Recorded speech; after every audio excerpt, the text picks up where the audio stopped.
Welcome to our RS classes. मैं आप लोगों को बीएससी थर्ड ईयर का जो यूनिट 2 है उसका विद्युत चुंबकीय विकिरण जो है उसका आज मैं पहला टॉपिक आपको लूंगी, इलेक्ट्रोमैग्नेटिक रेडिएशन, विद्युत चुंबकीय विकिरण। सबसे पहले हम देखेंगे कि तरंग क्या होती है ना। तरंग क्या होती है, हम इस चीज को पहले समझते हैं। आपने देखा होगा जब एक तालाब है, इस तालाब में जब तक कि हमने उसमें कोई डिस्टरबेंस नहीं किया है तो वो तालाब का पानी कैसा है, बिल्कुल प्लेन होता है। यदि आप उसमें एक पत्थर डालते हो तो पत्थर डालने पर क्या होता है, वहां पर एक तरंगे उत्पन्न होती हैं और वो तरंगे आगे बढ़ती जाती हैं और कहाँ जाती हैं, किनारे पे जाके समाप्त हो जाती हैं। इसी तरीके से जो इलेक्ट्रोमैग्नेटिक रेडिएशन होती है ये बिल्कुल तरंगे ही हैं और ये तरंग की भांति उत्पन्न हो रही है और क्या कर रही है, प्रोपोगेट कर रही है, संचरण कर रही है। लेकिन ये तरंगे बनती कैसे हैं, है ना। तो आइए अब हम इनको जानते हैं कि तरंग किस तरीके से बनती है, कैसे प्रोपोगेट करती है। अभी हमने आपको जो उदाहरण दिया, हम उसको और अन्य उदाहरण से समझ सकते हैं। जैसे अगर मैं थोड़ी देर के लिए अभी शांत हो जाऊं, ठीक है, मैं बोल रही हूँ और मेरे सामने वाला कोई व्यक्ति इस चीज को सुन रहा है, तो वो कैसे सुनता है, जब तक हम चुपचाप बैठे, हमारे आसपास क्या है, पार्टिकल्स हैं। ये पार्टिकल्स क्या कर रहे हैं, पूरी तरीके से प्रोपोगेट हो रहे हैं, यहाँ वहां क्या कर रहे हैं, घूम रहे हैं। जब हम कोई चीज बोलते हैं तो हमारे मुंह के सामने वाला जो पार्टिकल होता है वो पार्टिकल क्या करने लगता है, डिस्टर्ब होता है, ठीक है। और जब डिस्टर्ब होता है तो उसके आगे वाला जो पार्टिकल बहुत आराम से जो चल रहा था उसको जाके क्या करता है, उसको डिस्टर्ब करता है। अब वो दूसरा वाला तीसरे को डिस्टर्ब करता है। यानी इस तरीके से हमने जो चीज बोली वो मुंह से जो वेव निकला, उसने एक पार्टिकल को डिस्टर्ब किया, उसने दूसरे पार्टिकल को डिस्टर्ब किया, दूसरे ने तीसरे को किया।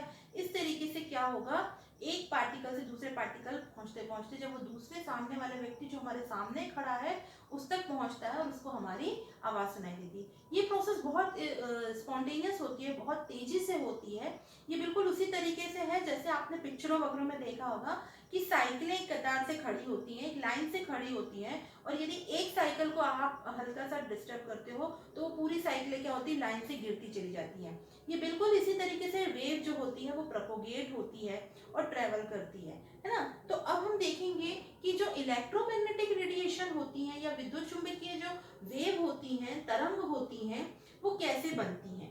यदि हम एक मैग्नेट लेते हैं, उसका नॉर्थ पोल है और एक साउथ पोल है।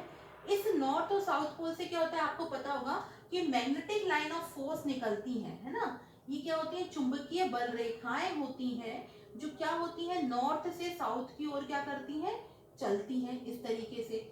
यदि इन चुंबकीय बल रेखाओं के मार्ग में आपने कोई पदार्थ रख दिया, ऐसा पदार्थ जो मैग्नेटिक प्रॉपर्टी रखता है, तो क्या हो सकता है, वो उस या तो क्या होगा, इट विल अट्रैक्ट टूवर्ड या it will repel to the. यदि उनके साउथ पोल, यदि वो नॉर्थ पोल की अगर आपने इस तरीके से किया तो उनमें अट्रैक्शन रिपल्शन होगा, और यदि नॉर्थ और साउथ को आपने इस तरीके से रखा तो उसमें क्या होगा, अट्रैक्शन होगा, ठीक है। और नॉर्थ को लेकर आओगे तो रिपल्शन, और साउथ को लेकर रिपल्शन। तो इस तरीके से क्या होता है, इस पदार्थ पर मैग्नेटिक इफेक्ट पड़ता है, यानी चुंबकीय क्षेत्र का प्रभाव पड़ता है, ठीक है। इसी तरीके से यदि आपने एक चार्ज पार्टिकल जिस पर कि प्लस क्यू आवेश है, उस पर धनात्मक आवेश है, और एक इस जो प्लस क्यू चार्ज वाला आवेश है, इसके अपनी तरफ क्या करेगा, एक फील्ड बनाएगा। वो फील्ड क्या बना रहा है, अपना धनात्मक क्षेत्र बना रहा है, ठीक है, धनात्मक क्षेत्र का एक आवेश बनाएगा। अब यदि आप इसके क्षेत्र में एक ऋण आवेश वाला जो चार्ज पार्टिकल है उसको इस फील्ड के अंदर लेकर आते हो, तो क्योंकि से इस पर क्या है, एक विपरीत आवेश है, और धनात्मक आवेश ऋणात्मक आवेश पर विपरीत आवेश होने के कारण इसको अपनी तरफ खींचेगा, या हम कह सकते हैं कि इस पर एक विद्युत क्षेत्र जो है वो क्या होगा, इस पर अप्लाई होता है, जो इसको क्या करेगा, खींचता है, ठीक। तो इस तरीके से हम देखते हैं दो क्षेत्र काम करते हैं, एक चुंबकीय क्षेत्र और एक विद्युत क्षेत्र काम करते हैं, ठीक है। अब हम देखते हैं कि ये जो चुंबकीय और विद्युत क्षेत्र जो होते हैं, ये electric field and magnetic field जिसको अपन बोलते हैं, ये कैसे प्रोपोगेट करते हैं, कैसे चलते हैं और इनकी किस दिशा में होती है। तो इसके लिए हम एक्सिस को लेते हैं, हमारे पास एक्स, वाई और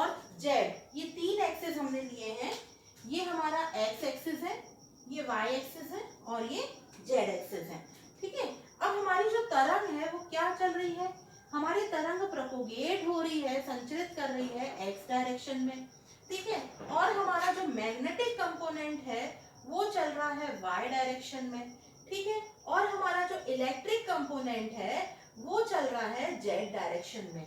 तो क्योंकि से ये तीनों ही एक दूसरे के ऊपर क्या है, परपेंडिकुलर है, हमारा मैग्नेटिक फील्ड जो है, ठीक है, और हमारा जो इलेक्ट्रिक फील्ड है, ये दोनों क्या है, एक दूसरे के ऊपर लंबवत हैं। यानी यदि हमारा इलेक्ट्रिक फील्ड इस तरीके से चल रहा है, यानी ऐसे प्रोपोगेट हो रहा है वर्टिकली, तो हमारा इलेक्ट्रिक फील्ड कैसे प्रोपोगेट हो रहा होगा, हॉरिजॉन्टल, है ना। यदि मैग्नेटिक फील्ड इस तरीके से चल रहा है तो इलेक्ट्रिक फील्ड क्या होगा, हॉरिजॉन्टल चलेगा, है ना, क्षैतिज रूप से चलेगा।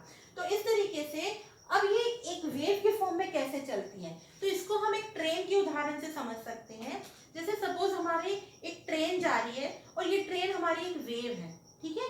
अब जब ये चलेगी ट्रेन तो इसके आसपास क्या है, कुछ इलेक्ट्रिक फील्ड या चार्ज पार्टिकल होंगे, कुछ मैग्नेटिक होंगे, कुछ मैग्नेटिक फील्ड होंगे। तो जब ये ट्रेन चलती है तो वो क्या करेगी, इसको अपनी तरफ खींच लेगी और इसके साथ एसोसिएट हो जाएंगी।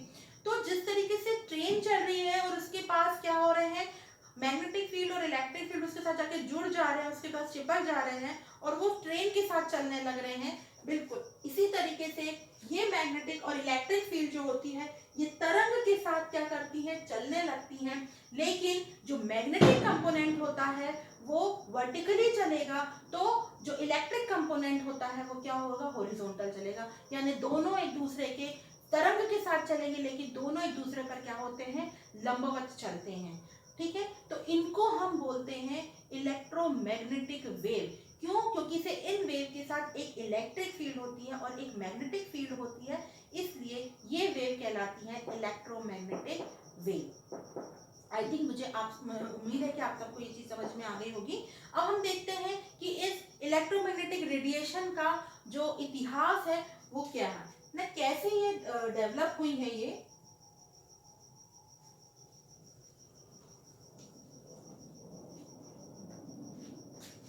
तो हम सबसे पहले बात करते हैं 1820 में, ठीक है। 1820 में सबसे पहले जो ऑस्टेट थे उन्होंने इस फील्ड के बारे में देखा और उन्होंने देखा कि दो तरीके की फील्ड उत्पन्न होती हैं और एक वेव के फॉर्म में चलती हैं। तो वो उन्होंने इसके लिए एक तार जो है उसमें से इन्होंने करंट पास आउट करी आई। तो उन्होंने देखा कि जब इसमें से आई करंट पास आउट करते हैं तो इसके आसपास एक मैग्नेटिक फील्ड जनरेट हो जाता है। जैसे ही आप इसमें करंट फ्लो करते हो एक वायर में से, तो उसमें क्या होता है, एक मैग्नेटिक फील्ड जनरेट हो जाता है। और यदि आपने ये डीसी करंट दी हुई है इस वायर में, तो ये मैग्नेटिक फील्ड जो होता है वो बहुत स्टेबल हो जाता है, यानी कि स्थायी मैग्नेटिक फील्ड उनको प्राप्त हुआ। तो ये पहले इस तरीके से इलेक्ट्रिक और मैग्नेटिक फील्ड के बारे में 1820 में सबसे पहले ऑस्टेट जो थी उन्होंने देखा। फिर यही चीज इसी चीज को आगे फिर और स्टडी करी। तो दूसरे वैज्ञानिक जो थे उन्होंने 1831 में जो फेराडे थे, है ना, इनका पूरा नाम है माइकल फेराडे। तो 1831 में माइकल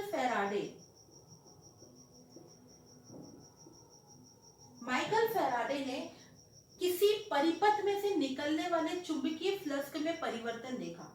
चुंबकीय फ्लक्स क्या होता है, प्रति सेकंड निकलने वाले चुंबकीय बल रेखाओं की संख्या में उन्होंने परिवर्तन किया।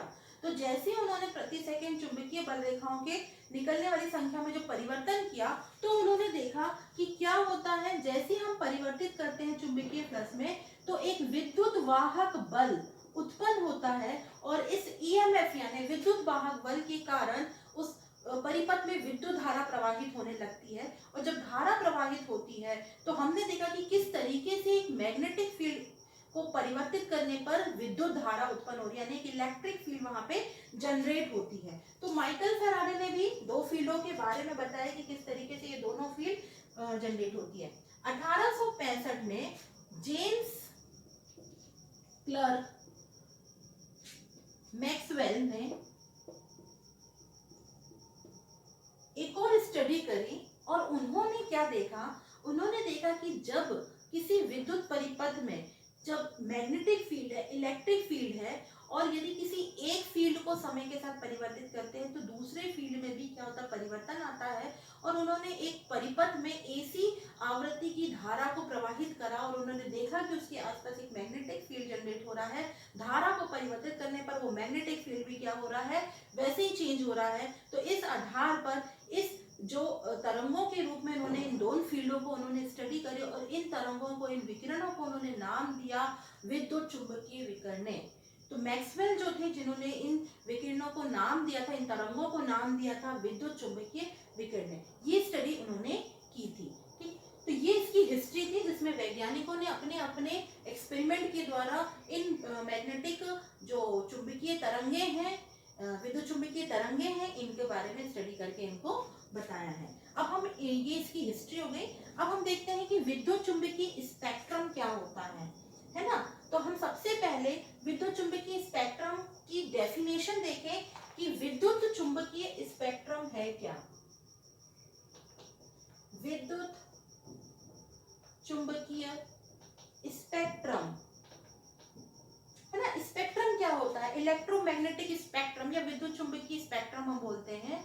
तो विद्युत चुंबकीय स्पेक्ट्रम आवृत्ति या तरंग दैर्ध्य के अरेंजमेंट का एक प्रतिमान है या एक व्यवस्था है जिसको कि हम स्पेक्ट्रम कहते हैं। यानी कि इसमें वेवलेंथ के पर्टिकुलर वेवलेंथ के फॉर्म में क्या होती है, जो विकिरण है वो इस तरीके से अरेंज होती है, एक क्षेत्र में अरेंज होती है और इनको, इन क्षेत्र को, जो ये पूरा क्षेत्र मिलकर एक स्पेक्ट्रम का निर्माण करते हैं जिसमें अलग अलग तरंग दैर्ध्य की विकिरणें जो होती हैं वो क्या होती हैं, अरेंज होती हैं, व्यवस्थित होती हैं और इस व्यवस्था को ही हम कहते हैं विद्युत चुंबकीय स्पेक्ट्रम।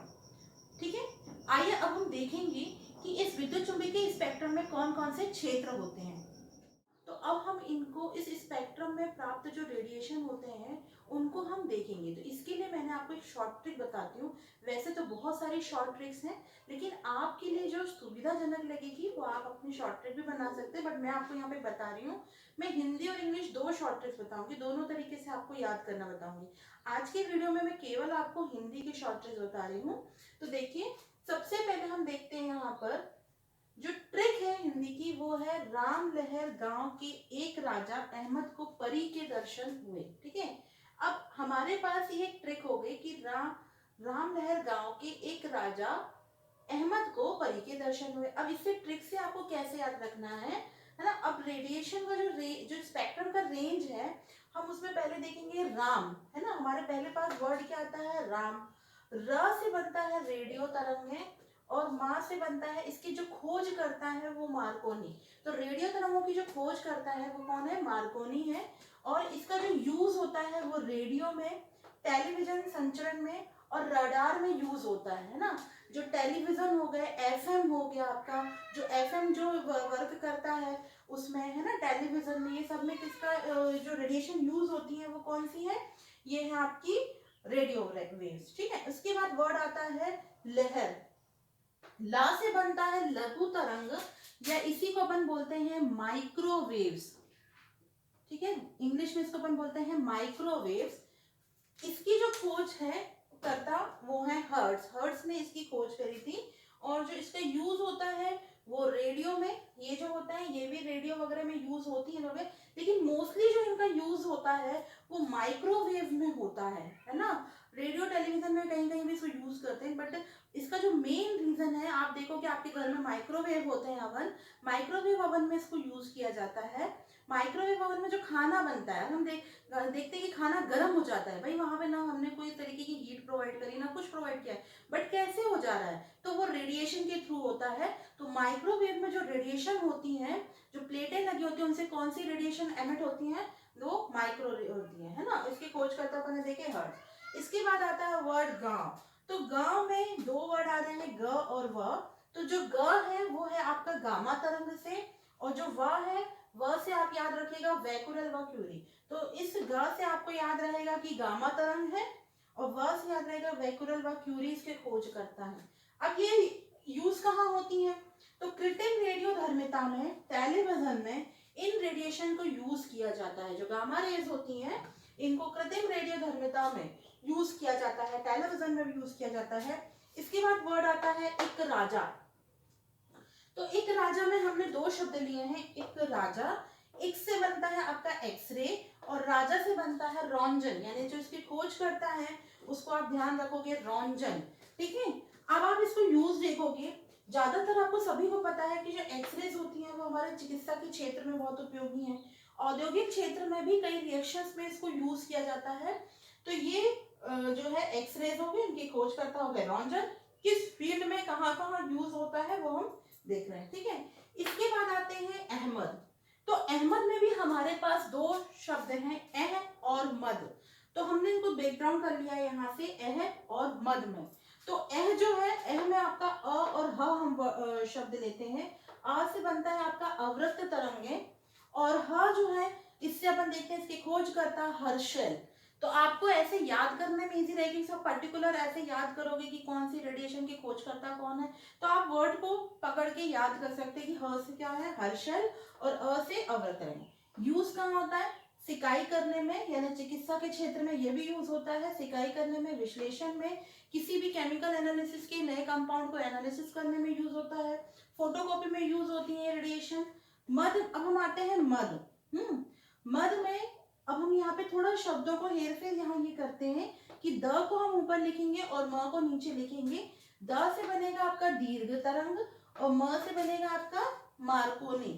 ये रेडिएशन जो होती हैं ये टीवी एक्चुअली में ये जो दीर्घ तरंगे हैं ये रेडियो जो तरंगे हैं उन्हीं के पार्ट है, तो ये टेलीविजन और रेडियो में यूज होती है, ठीक है। इसके बाद हम आते हैं परी। आप देख रहे हो परी, इसमें भी दो शब्द हैं प और री, ठीक है। परी में प जो है वो आपका पराबैंगनी तरंग के लिए है और र जो है इसकी खोज करता रिटर, है ना। र से री से याद रखेंगे रिटर, रिटर इसकी खोज करता है। अब इन रेडिएशन का भी उपयोग कहाँ किया जाता है, अल्ट्रावायलेट रेडिएशन, ये भी सिकाई के काम में आती है। रासायनिक अभिक्रिया, कई रासायनिक अभिक्रिया अल्ट्रावायलेट जो रेडिएशन होती है उनकी उपस्थिति में होती है। बैक्टीरिया को नष्ट करने के लिए इन रेडिएशन का यूज किया जाता है। इसके बाद हमारे पास वर्ड आता है दर्शन। दर्शन में दो शब्द आते हैं, द और आखिरी लेटर हमारा जो वर्ड है वो है न। तो द जो है द से बनेगा दृश्य तरंगे यानी विजिबल रीजन, विजिबल रेस, और न से बनता है इसकी खोज करता है न्यूटन। अब विजिबल रीजन में तो अपन देखते हैं कि कई रासायनिक अभिक्रियाएं इसमें होती हैं, हमारी आंखें जो होती हैं ये इसी रीजन की जो लाइट है उसको डिटेक्ट करती है, हम कोई भी चीज को जो कलर कंपाउंड दिखाई देता है बिकॉज ऑफ दी हमारी लाइट जो है विजिबल रीजन की रेडिएशन को ही क्या करती है एब्जॉर्ब करती है, जिसके कारण हमें चीजें कलर दिखाई। तो इस तरीके से आप ये देख रहे हो कि विद्युत चुंबकीय स्पेक्ट्रम को आप ये ट्रिक के द्वारा याद कर सकते हैं, ठीक है। तो ये शॉर्ट ट्रिक है आपकी, जिससे आप क्या करेंगे इसको बहुत अच्छे से स्पेक्ट्रम को पूरी तरीके से आप याद कर लोगे कि इसके खोजकर्ता कौन है, कहाँ यूजेस है इन रेडिएशन का, कौन सी रेडिएशन है। तो एक ही साथ आपने तीन चीजों को याद कर लिया है। आपने क्या याद कर लिया है, एक तो पहले आपने कौन सी रेडिएशन है स्पेक्ट्रम में, कौन इस ईएमआर स्पेक्ट्रम में कौन सी रेडिएशन उपस्थित होती हैं। उसके बाद हमने देख लिया कि कौन इसके खोज करता है और तीसरी चीज आपने यूज देख ली। तो आप एक ट्रिक से आप तीन चीजें आप समझ में आ जाएंगी आपको, जैसे यूजेस तो आप बहुत अच्छे से याद कर लोगे कि कहाँ कहाँ यूजेस हैं, और एटलीस्ट आप दो दो यूजेस तो जरूर ध्यान रखो कि इन रेडिएशन के क्या क्या यूजेस हैं, ठीक है। तो आप इसका एक स्क्रीनशॉट ले सकते हैं। इसकी नेक्स्ट वीडियो में मैं आपको दूसरे ट्रिक्स बताऊंगी जिसमें आपकी इंग्लिश की जो ट्रिक है उसको मैं लूंगी, और दूसरी चीज मैं आपको ये बताऊंगी कि जो इन पर्टिकुलर जो रेडिएशन होती है, ये तरंगे जो होती हैं, इन वेव्स की क्या होती है, तरंग दैर्ध्य, इनकी कुछ प्रॉपर्टी होती है, इनकी आवृत्ति होती है ना, और इनकी वेलोसिटी होती है। तो उसको कैसे याद रखेंगे, और इनकी रेंज होती है, यूनिट होती है, एक यूनिट का दूसरी यूनिट में कन्वर्जन कैसे होता है, ये हम अपने नेक्स्ट वीडियो में देखेंगे। तो आप इसका स्क्रीनशॉट ले सकते हैं। मिलते हैं फिर नेक्स्ट वीडियो में।